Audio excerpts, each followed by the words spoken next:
rruga e vetme është që ne të përballemi me Ramën. Rama nuk jep dorë, çdo që të bëjmë ne. Çdo që të bëjmë ne, ai nuk jep dorë sepse. Po si do të përballemi me të?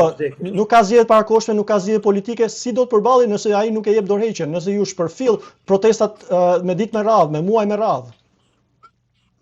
Ne nuk kemi ndërmend të presim me muaj, ky skenari i Vučićit, skenari jonë është anti-Vučić.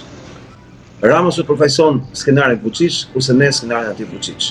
Kjo do thotë që ditën e nesërme të shtunën, ju do shihni një grup njerëzish, as pak të vogël si mas, që do të vazhdojë të qëndrojnë në shesh, dhe nuk do të shkulet më nga ai shesh, dhe ky grup do të shtohet deri në datën 1 korrik, që do të jetë ndëjtje si thosh pa ndalesë përballë kryeministrisë. Pra ky është faza. Pra është ultimatumi nga shtuna deri në 1 korrik është një qëndrim i përhershëm përpara kryeministrisë dhe me 1 korrik është ultimatumi për Ramën?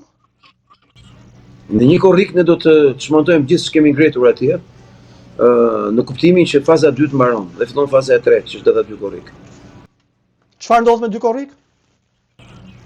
Populli do të vendosë.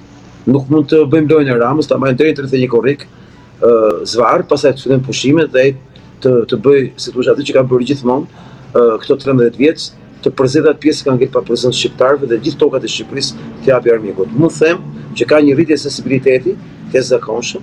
Dhe ndetura në shesh do na ndihmoj që sensibilizojmë shqiptarët, të themi të vërtetën se si ne nuk kemi asnjë alternativë tjetër përveç se të ikim nga Shqipëria nëse nuk garantojmë vetë Ramën. Dhe do të mobilizojmë diasporën, sidomos me një mesazh shumë veçantë për diasporën shqiptare në Amerikë. Kjo është shumë e veçantë.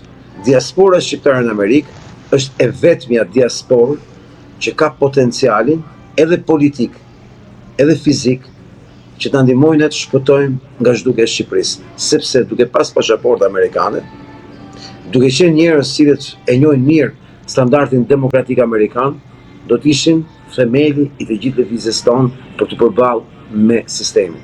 Sepse në këtë moment nuk kam asnjë policë Rama, nuk kam asnjë gardist, përveç se ca sklever që i kanë marrë, të cilët familjarët e tyre i kanë tek protestuesit. Në këtë moment, për të vazhduar, si thosh, realizimin e objektivit ton, duke bërë me dije gjithë ndërkombëtarëve dhe gjithë strukturave që kjo punë do ndahet one o ai, kostoja që do paguante populli shqiptar do të ishte fatura për ndërkombëtarët nga një anë që s'kan vepruar dhe nga ana tjetër besojmë ne do të mobilizohen të gjithë diasporën që ashtu si në vitin 1999 erdhën nga gjithë diaspora për të regjistruar në ushtrim qytetar të Kosovës për të shpëtuar vatanin nga pushtimi serb, edhe këtë herë duhet vinë të shpëtojmë Shqipërinë nga pushtimi i kësaj Shqipërie.